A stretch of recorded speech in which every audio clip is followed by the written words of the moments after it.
కొంచెం కూడా ఇట్లా పర్రపగానే సౌండ్ వస్తుంది కదా. ఆయిల్ కూడా చూడండి చేతికి కొంచెం కూడా అంటట్లేదు. ఇలా చూడండి ఆయిల్ అయితే కొంచెం కూడా లేదండి. అన్నీ ఈ విధంగానే చేసుకోవచ్చు. హాయ్ ఫ్రెండ్స్, అందరికీ నమస్తే. Welcome to mini logs. ఈరోజు వీడియో వచ్చేసి సన్న కారపూస స్వీట్ షాప్లో చేసుకునే విధంగా ఎలా చేయాలి ఏంటి అనేది. ఒక ఇంగ్రీడియంట్స్ అయితే వేసుకుంటే సరిపోతుంది. ఒక పేస్ట్ వేసుకోవాలి. సేమ్ మనం స్వీట్ షాప్లో కొనుక్కున్నట్టే ఉంటుంది. చూసారా, ఉట్టిగానే పురుపులాడుతూ ఉంది. ఉట్టిగానే కొంచెం కూడా ఆయిల్ అనేది పీలట్లేదు. ఇప్పుడు మనం ఇవి ఎలా చేసుకోవాలి ఏంటి అనేది ఇప్పుడు వీడియోలోకి వెళ్ళి తెలుసుకుందాం.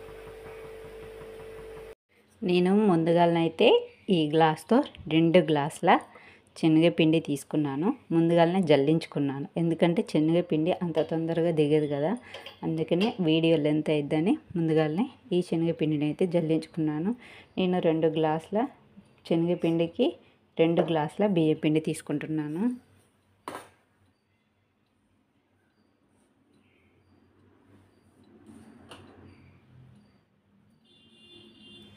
ఈ బియ్యం పిండిని కూడా మనం జల్లించుకోవాలి. జల్లించుకోవడం వల్ల కారపూస అనేది మంచిగా గుల్లగా వస్తుంది. సన్న కారపూసకు కంపల్సరీ జల్లించుకోవాలి పిండి. అదే గ్లాస్తోని ఇంకో గ్లాస్ కూడా బియ్యం పిండి అయితే తీసుకుంటున్నాను.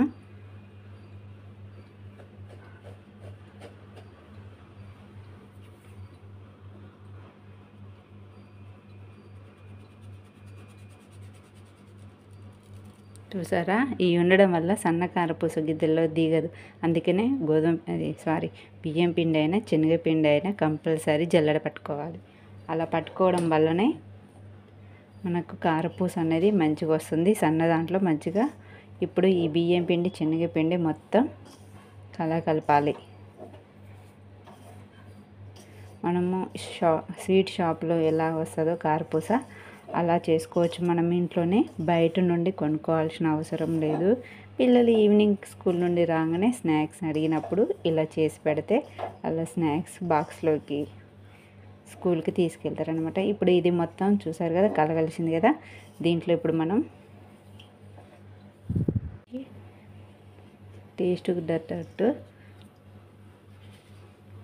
టేస్ట్కి సరిపడేంత సాల్ట్ అయితే వేసుకోవాలి.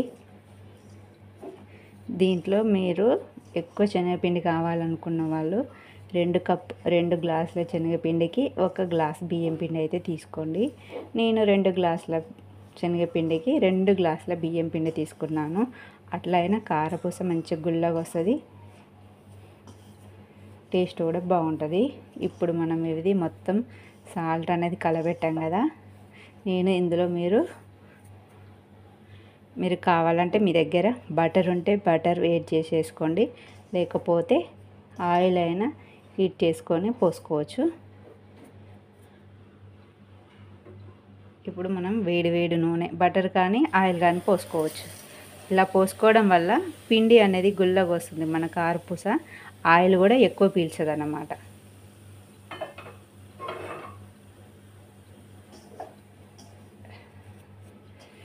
కాలుతుంది కదా, ఇలా స్పూన్తో మొత్తం కలుపుకోవాలి.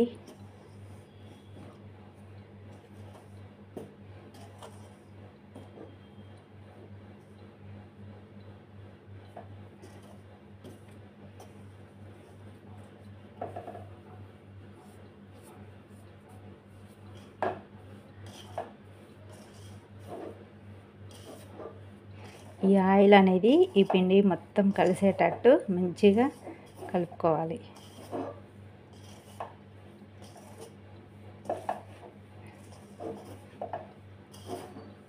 చూసారు కదా, మొత్తం పిండి అనేది ఆయిల్ మొత్తం పిండికి కలిసింది. మనం ఇలా ఒత్తితే ఇలా ముద్ద రావాలి, అప్పుడే ఆయిల్ మొత్తం పిండిలో కలిసిందని అర్థం. పూసకు ఇది మెయిన్ అన్నమాట. ఇప్పుడు మిక్సీ జాడి తీసుకొని దాంట్లో నేను 1 స్పూన్నర ఓం వేసుకున్నాను. అలానే చిన్న అల్లం ముక్కలు కట్ చేసి వేసుకుంటున్నాను. ఒక 7-8 పచ్చిమిర్చి వేసుకున్నాను.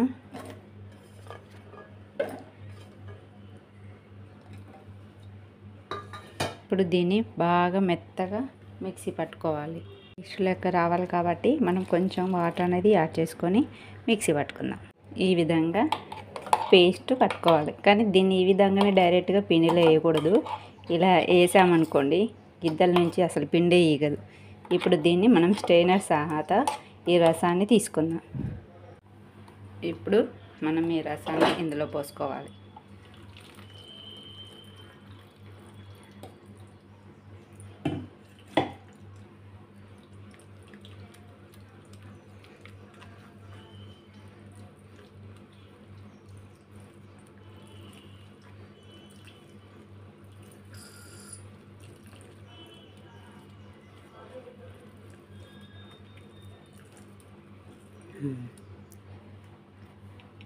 రసం మొత్తం ఈ పిండిలోకి మంచిగా కలగలుపుకోవాలి.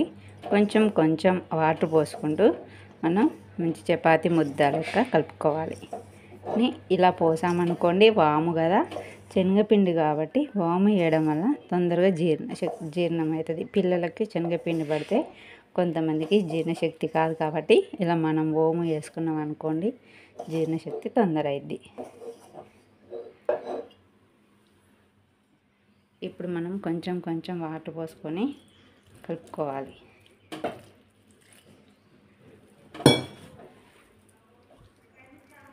పిండి అంతా ఇలా మంచిగా కలుపుకొని దీని మీద ఒక క్లాత్ కానీ ఒక ప్లేట్ కానీ పెట్టుకోవాలి. ఎందుకంటే పిండి ఆరిపోకుండా ఉంటుంది. ఇప్పుడు మనం డీప్ ఫ్రై కోసం ఆయిల్ వేడి చేసుకుందాం. అయితే డీప్ ఫ్రై కోసం ఆయిల్ పెట్టాను. ఇదైతే ఇట్లా మనం పిండి వేసామనుకోండి ఇట్లా సప్పున తేలొచ్చింది అనుకోండి ఆయిల్ మంచిగా కాలినట్టు. ఇప్పుడు మనం ఇలా సన్నగా ఉన్న ఇది తీసుకోవాలన్నమాట. మిషనే తీసుకొని మనం ఇప్పుడు ఇందులో పిండి పెట్టుకొని నొక్కుకోవాలి. నేనైతే ఆల్రెడీ పిండి కూడా పెట్టేశాను. ఇందులో వేసుకొని నొక్కేసుకోవడం.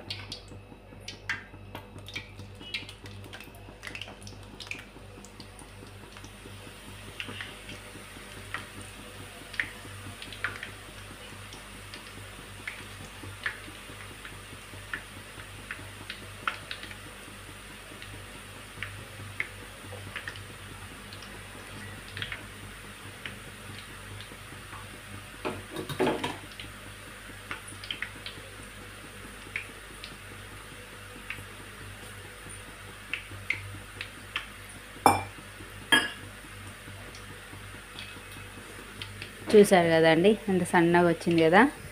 ఒకవైపు కాలింది, ఇంకో వైపు వేసుకున్నాం.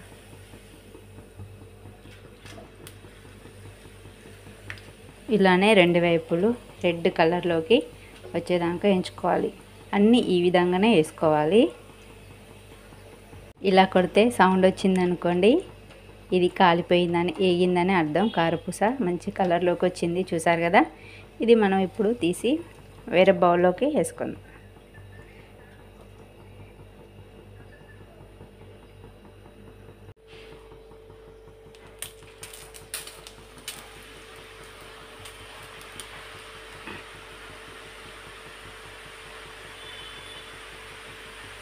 మనం అన్నీ ఇలానే పోసుకొని మంచిగా కాల్చుకోవాలి.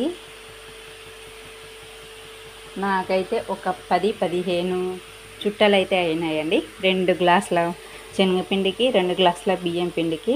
ఇదైతే 1 వీక్ దాకానైతే పాడు కాకుండా ఉంటాయి. అచ్చం స్వీట్ షాపులు లెక్కనే ఉన్నాయి. మీరైతే ట్రై చేయండి.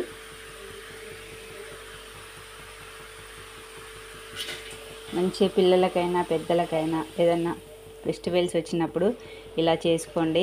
సన్న కారపూస బయట నుంచి షాపులో కొనుక్కోవాల్సిన అవసరం లేదండి. మనం చేసినా కూడా స్వీట్ షాపుల లెక్కనే ఉంటాయి.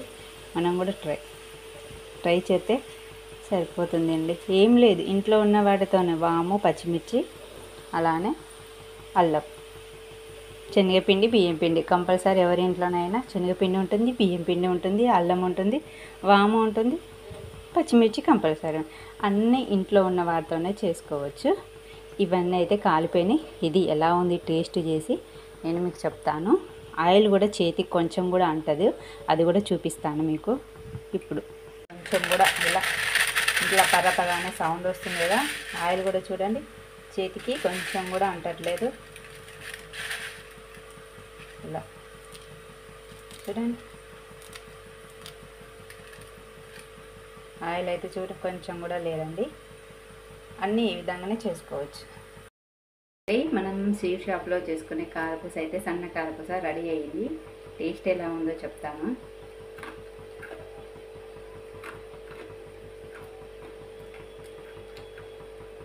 టేస్ట్ అయితే చాలా బాగుంది. కొంచెం కూడా ఆయిల్ అనేది కొంచెం కూడా అనట్లేదు.